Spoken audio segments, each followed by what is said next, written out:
os presos tudo desejam a minha morte, não, né? Parece que todo mundo te odeia. Me odeia, pelo fato de eu ter denunciado na época, na ocasião, os fatos tudo, né? Preso comum pode trabalhar, né? Eu não posso pelo fato de eu ter denunciado a coisa. Então não tem como eles me impor para trabalhar se não tem um meio de manter segurança, né? Você convive com medo o tempo todo? Eu convivo com medo. Se tiver uma rebelião no caso, por exemplo, o primeiro lugar que eles vão vir é para me matar lá na enfermaria. A declaração é do preso Jailson Alves de Oliveira, de 44 anos. O homem marcado para morrer foi considerado pela Justiça de Minas Gerais a principal testemunha para condenar Bola, Bruno e Macarrão pela morte de Elisa Samúdio.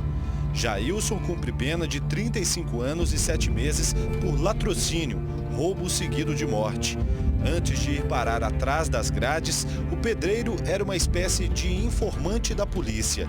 Em 2012, ele fugiu da prisão, segundo ele, porque foi ameaçado por um dos envolvidos na morte de Elisa. Jailson Alves de Oliveira está preso há mais de 2 anos aqui na penitenciária Nelson Hungria, em Contagem. Por causa das ameaças que ele recebe até hoje, o único local seguro encontrado pela direção do presídio é a enfermaria, onde ele é mantido longe dos outros presos. Foi atrás desses muros, dividindo um mesmo pavilhão, que Jailson diz ter ouvido de Marcos Aparecido dos Santos uma confissão sobre a morte de Elisa.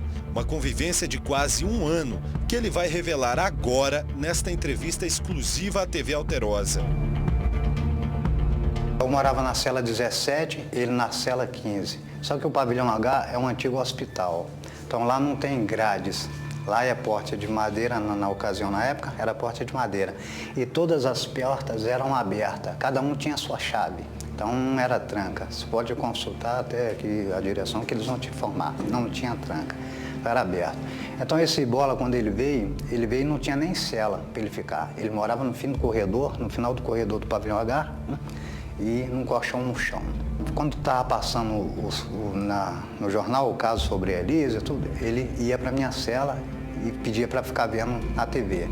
De acordo com Jailson, foi a partir da exibição das imagens das buscas na Lagoa do Nado que Bola começou a revelar os detalhes de como teria matado Elisa Samúdio. Aí pegou assim, eles estão procurando lugar errado, só se os peixes falassem, ele falou comigo. Eu falei, mas por que se os peixes falassem? Ele falou assim, porque eu joguei somente as cinzas ali. Eu falei, mas como assim? Ele falou, porque eu queimei ela no micro-ondas. Eu falei, mas o que é micro-ondas? Eu dei uma de boa, porque eu sei o que é micro-ondas, né? Ele falou que encheu ela de pneu e queimou. Jailson afirma que Elisa foi levada até a casa de Marcos Aparecido, em Vespasiano, onde ela foi torturada e morta. Na versão dele, a jovem estava acompanhada de Bruno, Macarrão e os 2 primos do goleiro, Sérgio e Jorge Luiz Rosa. O Macarrão tinha levado ela diretamente na casa dele. Chegando lá, ele chegou para a Elisa e ela falava assim, não me bate mais não. Inclusive ela estava até sangrando, ele falou, de uma coronhada que ela tinha levado na cabeça. Aí ele falou assim, não, você não vai apanhar mais não, você não pode ficar tranquilo, você não vai sofrer mais não. Aí pegou na mão dela, e você usa maconha, você usa droga? Ela, não uso droga não. Aí ele cheirava a mão dela, você não vai usar mais não. Aí decepou a mão dela, ela viva. Ali ele deu um mata-leão e dispensou os primos, mandou embora. Bola também teria confessado a Jailson quanto recebeu para matar Elisa Samúdio. 75 mil. Eu falei, mas só isso? Eu falei para ele, não? Porque ele falou comigo, 75 mil. Ué, mas tá, 2 matam uma pessoa por 75 mil? Eu acredito que tenha sido mais. Ele falou bem claro comigo que não matou o bebê porque não tinha pago para matar o bebê, que foi combinado de matar somente a Elisa Samúdio. Nesse momento da entrevista, Jailson fez uma revelação e pela primeira vez fala abertamente acusando os policiais Gilson Costa e José Laureano de participarem diretamente da morte da jovem. Aí quando ele deu o mata-leão, ele dispensou todo mundo e chamou o Zezé. Que o Zezé que ajudou na execução, o Zezé e o Gilson.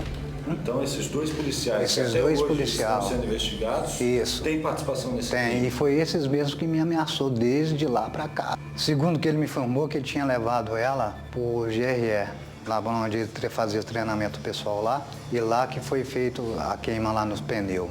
Aí ele disse que passou ele, o Gilson e o Zezé a noite toda até que virasse pó.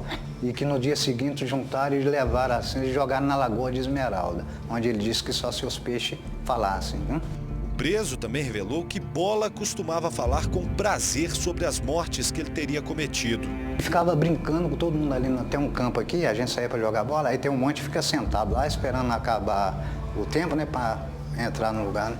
Aí ele ficava com a mão se eu cheirar sua mão, eu vou cortar sua mão, ficava brincando na época, todo mundo aqui, então até eu sentia mal de ver isso. Eu dava vontade de eu até bater nele, a covardia que ele fez com a mulher, eu tinha ódio dele.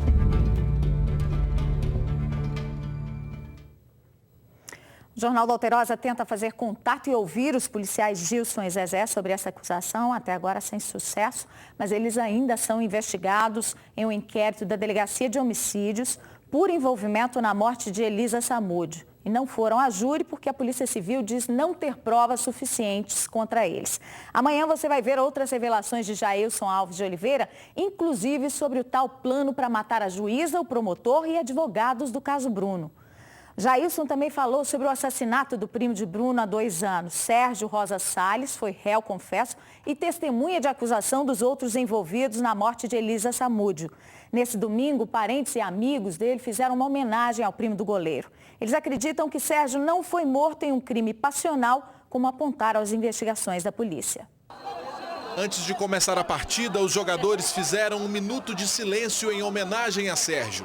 As equipes foram formadas por amigos e parentes do rapaz. Alegria dele poder estar no meio dos amigos, jogando bola. E hoje nós estamos para fazer essa festa para ele aí. Se Deus quiser, esperar esse julgamento acabar, vai dar uma paz para a família da gente. O jogo foi no campo do Providência, no bairro Minaslândia, onde vive a família do jovem. Alguns parentes acompanharam a partida usando camisas com fotos de Sérgio. Mostrar, né, para todo mundo que ele não é aquele monstro que todos colocaram ele, que ele não é aquele X9 que falaram que ele era. Mostrar para todo mundo quem realmente é o Sérgio, como todos gostam dele. Sérgio Rosa Salles, primo do goleiro Bruno, foi morto no dia 22 de agosto de 2012, perto de casa, no bairro Minaslândia. Inicialmente, a polícia investigou a suspeita de homicídio por queima de arquivo, mas a hipótese foi descartada após a conclusão do inquérito. Sérgio respondia por homicídio triplamente qualificado, sequestro e cárcere privado e ocultação de cadáver de Elisa Samúdio. Segundo a polícia, ele era peça fundamental no caso que investigava o desaparecimento de Elisa. Chegou a ficar preso por pouco mais de 1 ano e depois conseguiu deixar a cadeia. A gente quer justiça, né? Que quem fez isso seja punido, porque não pode ficar assim, né? A gente quer justiça. Um casal foi acusado e indiciado da morte de Sérgio. Denisa Cesário da Silva foi condenada a 13 anos de prisão. Ela disse que foi assediada pelo primo de Bruno um dia antes do crime e que comentou o fato com o então namorado Alexandre Ângelo de Oliveira, apontado como executor. Ele será julgado nesta quarta-feira.